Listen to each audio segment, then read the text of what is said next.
everybody. This is Jasmine with Bending Reality Magazine, and I have Amber Lacie here, the author of Pretty.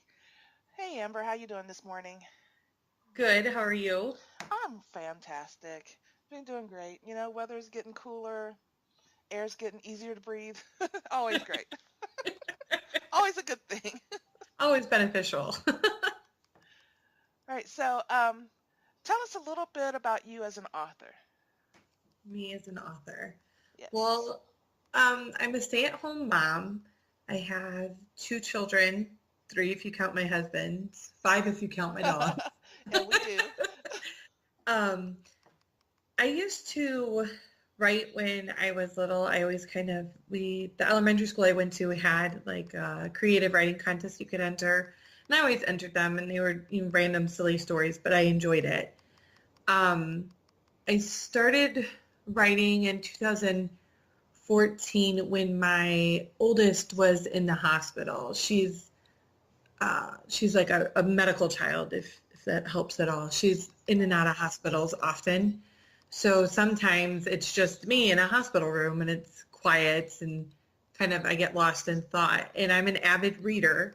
So I was reading books and I started getting like ideas for how I could elaborate a story or how I could change a story. So I just kind of started jotting down stuff like in a little journal that I would take with me to the hospital. And then from there, um, I joined like Facebook groups for other authors and stuff like that. And I began talking to them and reading for them and doing beta work for them. And several of them had pushed me, why don't you just, where's yours? Where's your story? Like, you're so good Right. at this. Why aren't you doing your own? And I had never honestly thought about like pursuing it at all, putting it out there. But um, I talked to my husband about it and he said, what's the worst that's going to happen? He goes, this is something that you can do. You're very creative. And he goes, just put it out there and see what the world gives you back. So that's what I did. Great advice. We're glad you did, by the way. I loved Pretty, by the way. Thank Oh my you. God. I was like, my friend, she's like, Jazz, what do you? I'm like, I'm reading. What do you want? Don't interrupt me right now. Do you not see this device? I am reading. Don't talk to me. Right. Well, see, it was on my tablet, so I took it everywhere with me. So every moment I had, I'd cue it up and read. And it's one of those stories that I had to get to the end. I had to find out how it ended. There was, Yes, I just couldn't just read part of it and get a good idea behind it and go, oh, okay, I like that. Or no, it's like I had to emotionally read the, involving. yes, you were invested. Yes. From page one, you need to know what happens. Right. Exactly. And I'm like, okay, yeah, I got to finish this. So I finished the whole thing. As a matter of fact, I'm thinking about reading it a second time because I really, really enjoyed it. So Oh, I love hearing that. how did the idea for Pretty come about? Well, actually, the story has like if you look at the title of Pretty, you'll notice there's a semicolon after the Yes. word pretty. Yes. And that's how it all got started. I would say probably 7, 8 years ago, I was on the subway in Chicago and I was coming home from a Cubs game. And a girl got on the red line with me and she had bright neon pink hair and the palest white skin I've ever seen. She looked like she might have been like some like fairy or like a magical princess. Like she almost didn't look real because her skin was so fair. Right. And she sat beside me, and subways are always crowded, and you don't have a lot of room, and you go from standing to sitting to allow other people and holding on to things, and you always get your random conversations and stuff like that. And I noticed I had to ride the red line all the way back to the South Shore, so that's like 11 stops. So even though it's short on a subway, I'm still there for quite some time. Right. I was gonna say So that actually sounded like a long time on the subway. yeah, it's from the beginning to the end. Right. You're Yeah. on it for the long haul. Yeah. I've ridden subways before. That's a good one. So she's tracing on her right hand. She had a tattoo on the inside of her wrist, and she had her fingers, and she was tracing it. And it was a semicolon. And I am not one to sit quietly for long. I will ask you about anything if I see it. I'm just intrigued like that. And I pointed to her arm. I said, if you don't mind, why why semicolon? Like, that's part of a sentence. I was confused on why she would have like a piece of grammar on her arm. Right. And she looked at me and she smiled and she said that she had tried to commit suicide the year before. And she was actually at a bar in Chicago and she was in an alley and the owner of the bar found her and he called 911 and basically saved her life. And she said that her and the bar owner are still friends to this day. They're really close. She visits her regularly. And she said the semicolon was a way of her knowing that her life wasn't over. Her sentence wasn't over. It didn't stop where she was. Okay. It would continue on. That there was a reason to keep going because you could start a new sentence or you could start a new page. So that's why she chose a semicolon. And that is always stuck in my head. Like that was always such a good, if you're going to get a tattoo, you might as well make, I mean, if it's going to be there forever, you might as well make it something that, you know, is meaningful or gives you hope or a reason to have it. Do you know what I mean? Yeah, I do. So I thought the idea of the semicolon was unique. And when I got off the train, I told her, I said, well, I think your tattoo is beautiful. And I go, and I think you're very pretty. And she told me, she goes, pretty isn't always the best compliment. And that stuck in my head. And that's where the title of Pretty came from. That just because you may look beautiful on the outside, it doesn't mean that that's what's going on the inside. Right. Wow. Deep. Cool. All right. So, and I know, because, okay, so that kind of does help explain the emotional roller coaster that the story took you through. Mm-hmm. Was it just, because, I mean, it made it hard to read, but made it easy to keep going? Was it the same way writing it as it was for us readers reading it? I would say that I wrote the first two chapters, and I would say I wrote them quickly, but not to the fact that I didn't have like any emotion with them. I was kind of mad when I started it because the idea started in my head of like, what could happen to you that you would feel like, what's the worst of the worst?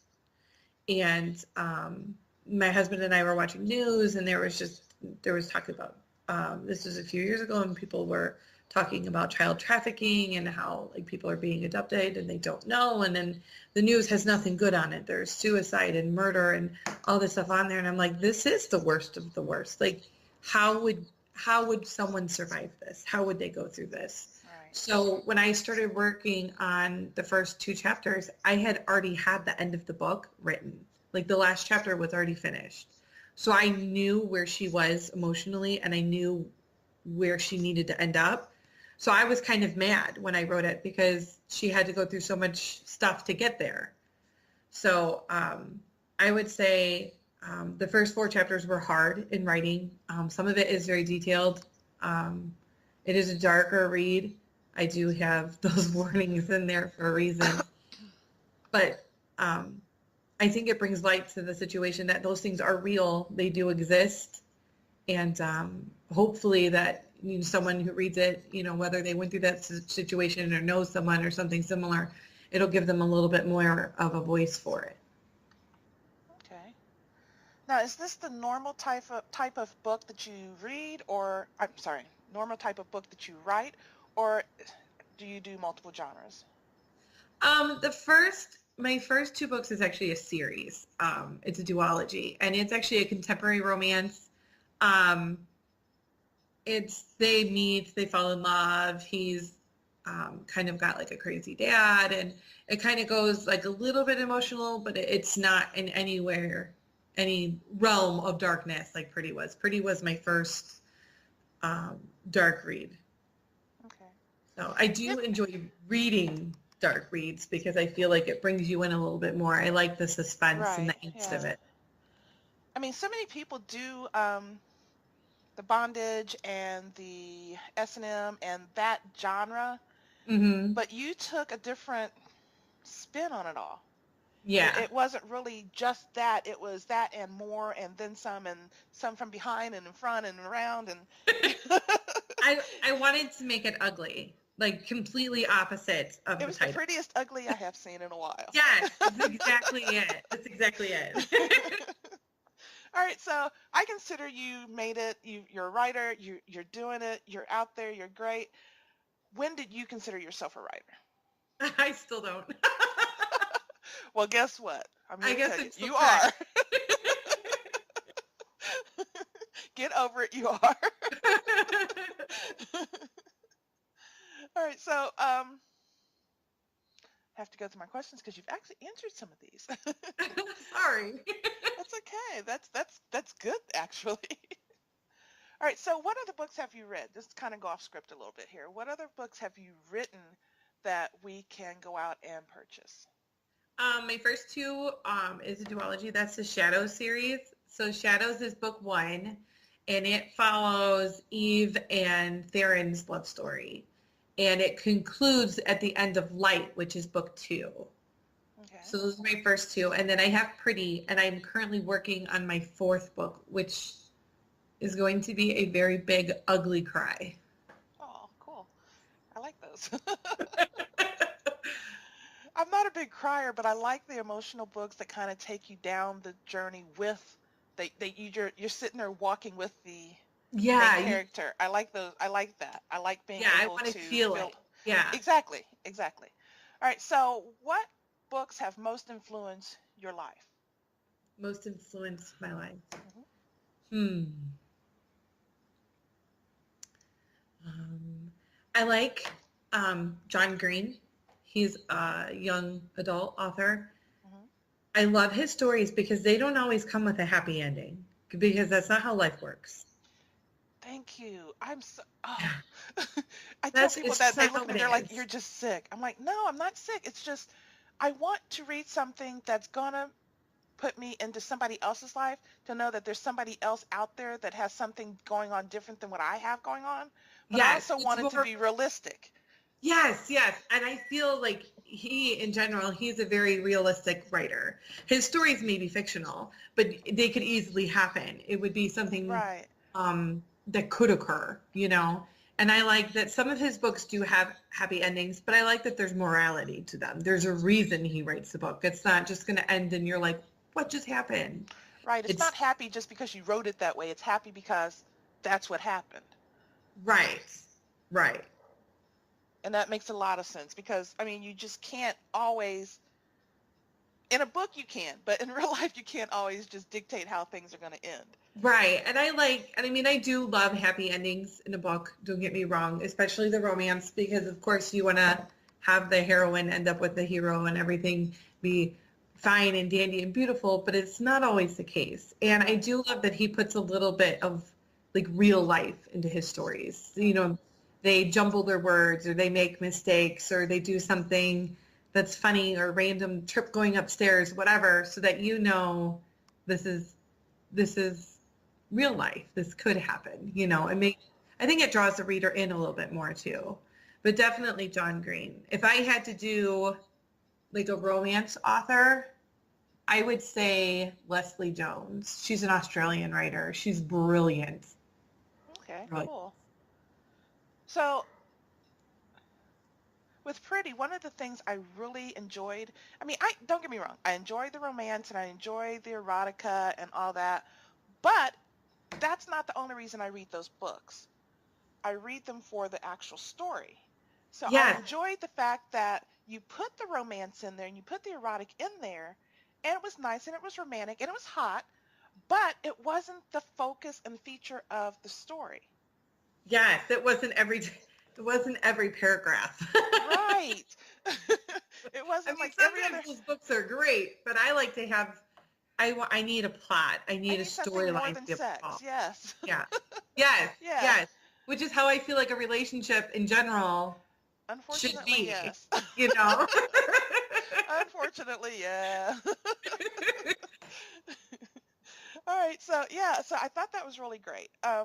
That you weren't hitting us over the head with the bondage and the S&M style of writing. You weren't hitting us over the head with the erotic. You just mixed and matched it all the way through. So, if you had to choose a mentor in your life, who would it be? A mentor. Hmm. I know you've mentioned a couple of great writers that you respect and you follow, but who would be your mentor? Who would be the reason why you write what you write? Who would be the reason I write what I write? I would have to say, um, I write what I write because I enjoy it, because The it's the inspiration genre behind I it? love to. Um, I would say my mentor into, if I was to say like my life in general, or pushing me into reading, or always accepting my oddities, if you Hmm. will, my weirdness, I would have to probably say, I'd probably have to say my dad and my husband for that one. Okay. Because my dad is an avid reader and he'll read anything. And he always just, if I rambled off a story to him, or we would sit places and people watch, and I could come up with the story of who was walking off the train and why they were there. And he would just laugh, like he didn't tease or anything like that. And I would say my husband is more encouraging to me. He's, whatever I want to do, he tells me, this is your world, babe. I'm just living in it. So he goes, Cool. he's very supportive. Well, good for him. I think he's very smart in that sense. Yeah, the happy wife, happy life works. Yeah. All right, so if you had to do it all over again, would you change anything in the book? Um, I don't think so. All right. Is there anything that you find particularly challenging when you're writing? Um, sometimes I would say,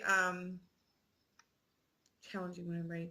I would say the writing part, it can be challenging. It can be hard and emotional.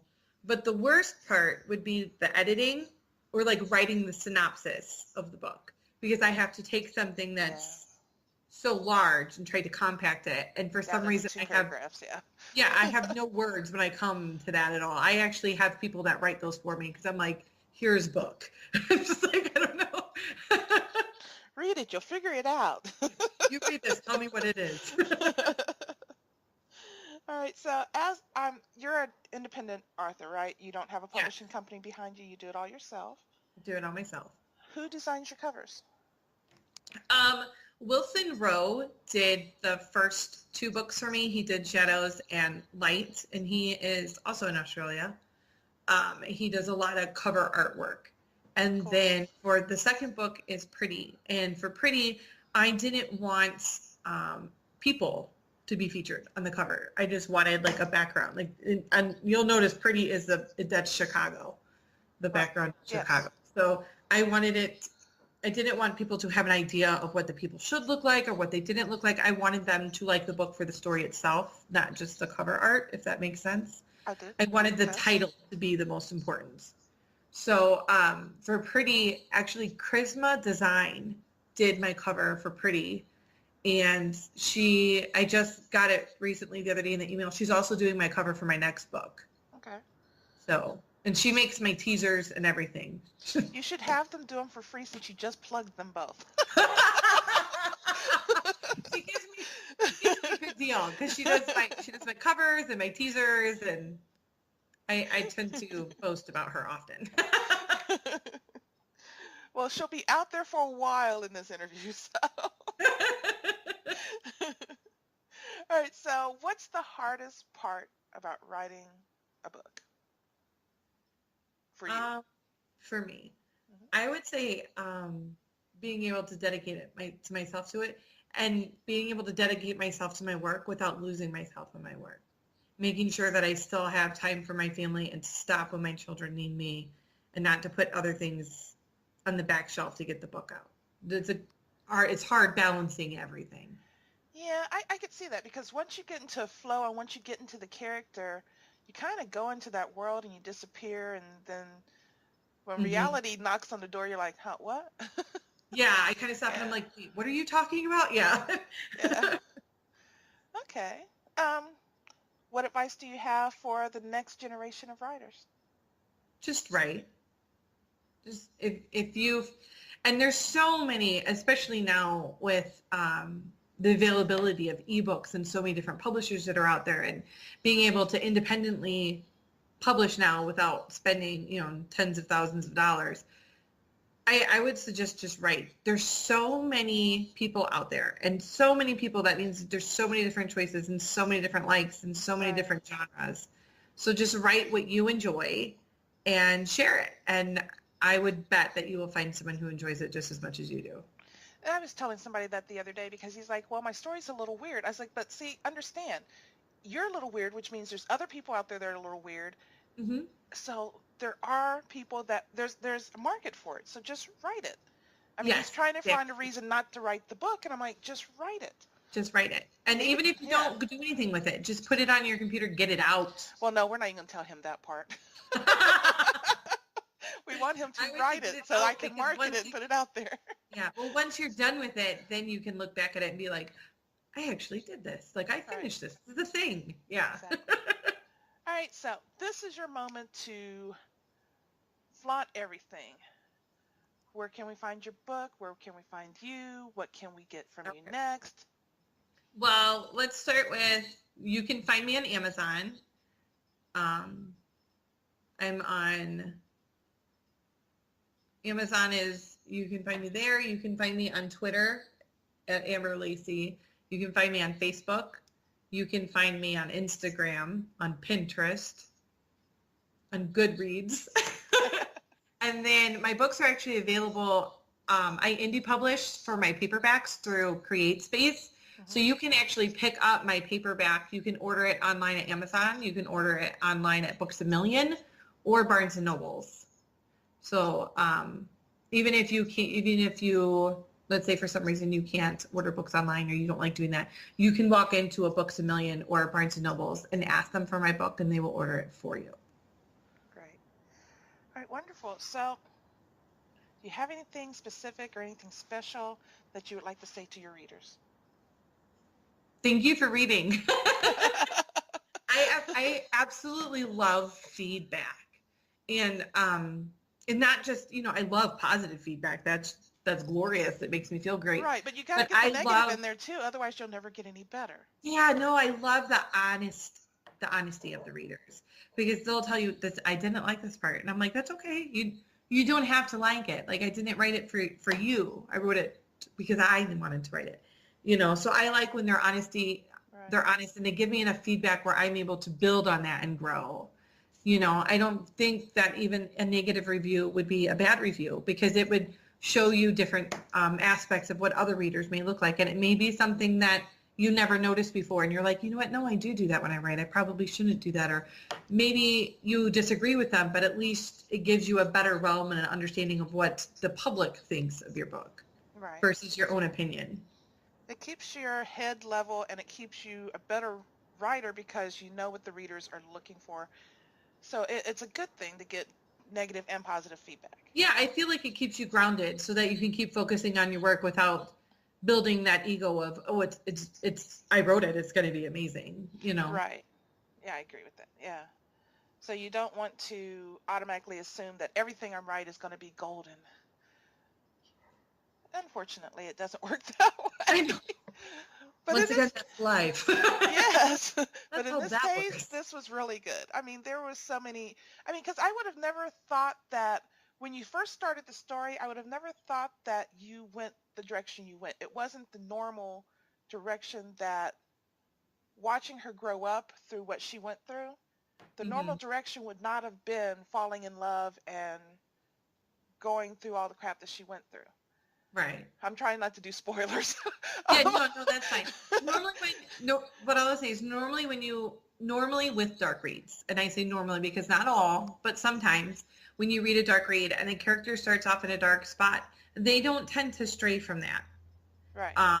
They either adapt into that lifestyle, or they fall into the addiction of the lifestyle, or if they do get away, it's with someone who's in that lifestyle. So they tend to stay within the darkness. And I wanted to show that you can get out of it. And if you do, it will still be there. It is still very tangible and very close to where you are. So you just need to be aware of it. But that you can move on. You can do something better. Right, because you showed her living in the light but still having to deal with the dark. Yes. And that was, that took it just such a an unusual way that you weren't, because I mean, there's so many books out there that okay, this is going to happen next. Yep, there it goes. And then this Mm-hmm. is going to happen up there. Yep. So and it takes this mystery out of the book when you know which way it's going. Yes, exactly. I want to know what happens at the very last minute. Right. Yeah, I want to be surprised. And unfortunately, since I have a very vivid imagination, that's really hard to do. So, so when I find something that I can read and actually have that happen, it's great. So, and that's where I've sat with your book. Fantastic.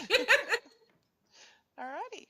Was there anything that you would like to say before we leave for the day? Um, I don't think so. Well, um, everybody, again, this is Jasmine with Bending Reality Magazine. Check out Amber Lacie's book, Pretty, and also check out her other books. I'm sure that they are just as great as Pretty is. And if you want to check her out, you can reach her on Amazon. And thanks, everybody, for listening. Thank you for having me.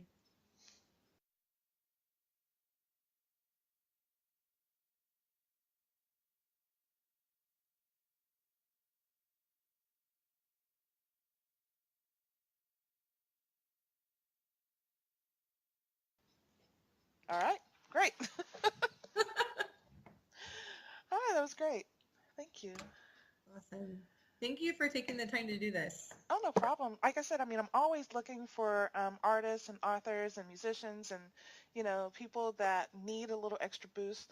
I mean, me and my partner actually started a company where we represent authors and musicians and artists.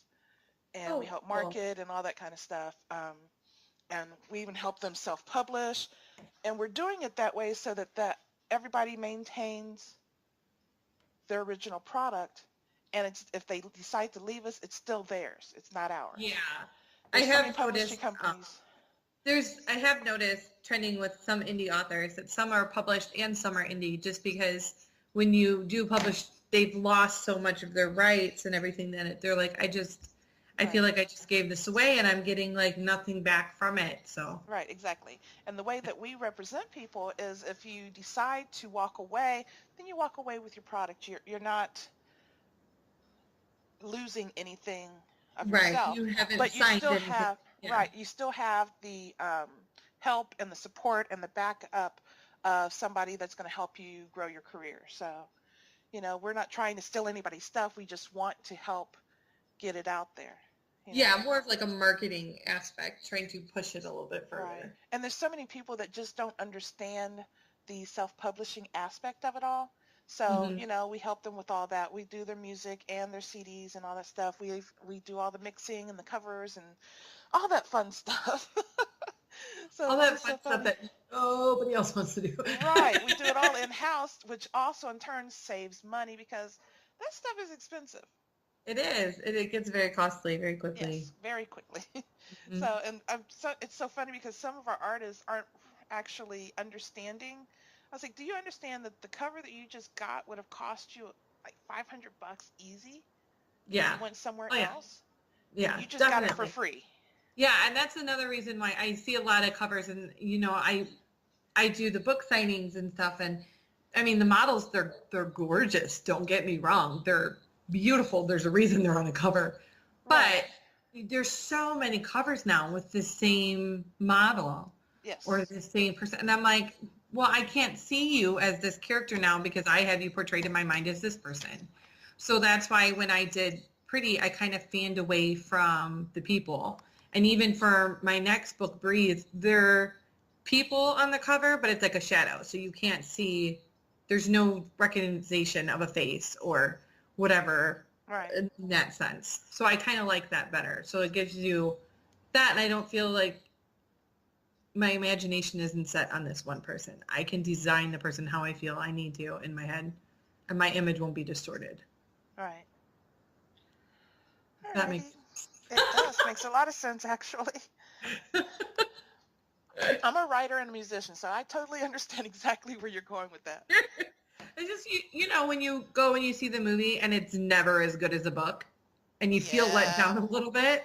Not a little So bit, when a you lot of give me it. this perfectly person in a book, And then I look at the picture and I'm like, yeah, he's totally not what I thought. Like, I feel like it's like the top of the iceberg where I want the whole thing, you know?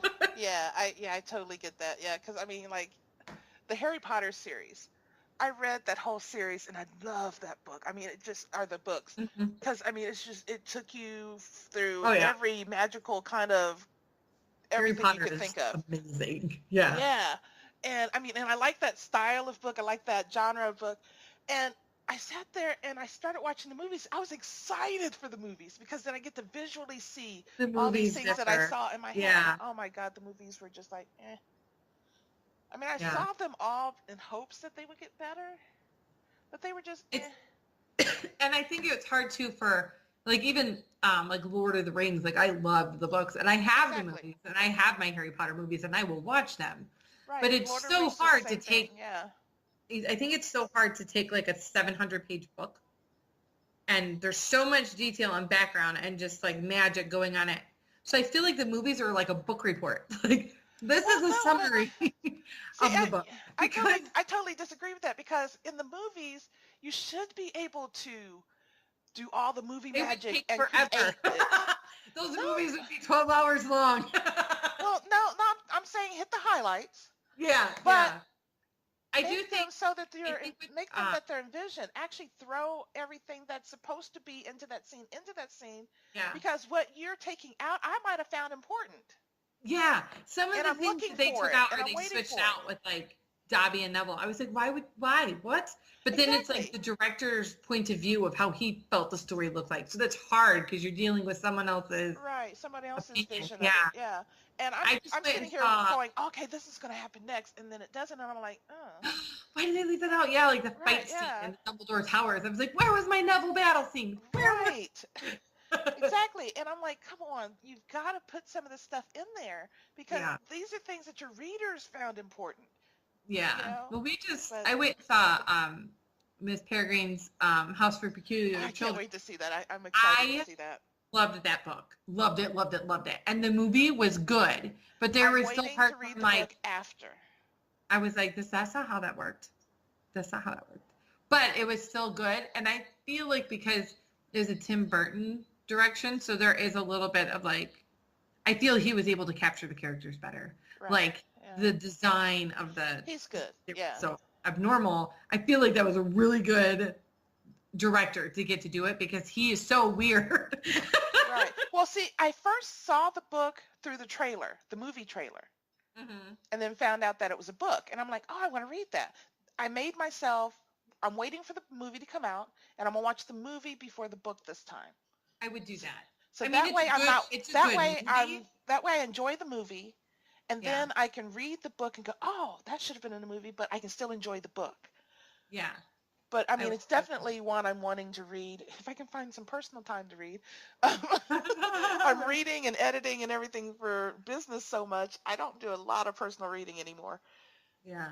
I don't So, I like to do like Me Before You is a movie that just came out uh-huh. and I have the book and I'm like I'm not reading this. I can't read this because I need to see the movie because everybody's like, "Oh, the movie's good, but the book is so much better." I'm like, "That always Right. happens." Yeah. And every once in a while you'll get like Winter's Tale is a book. Hmm. And the book was very artistically written. I would say it's like on a very intellectual level. They bring in a lot of like colors into the storyline to show like the articism of like the different times and things blending, which is amazing in written word, but it's very lengthy and very wordy. Right. And I got done with the book and I was like, that was okay. Like I wasn't enthralled about it. I just wanted to read the book because the movie was coming out. And Right. then when I saw the movie, I was like, this is so much better than that book. Like, that doesn't Yeah. happen often. But see, the thing is, even if the book is better or the movie is better, if you see the movie before the book, you can enjoy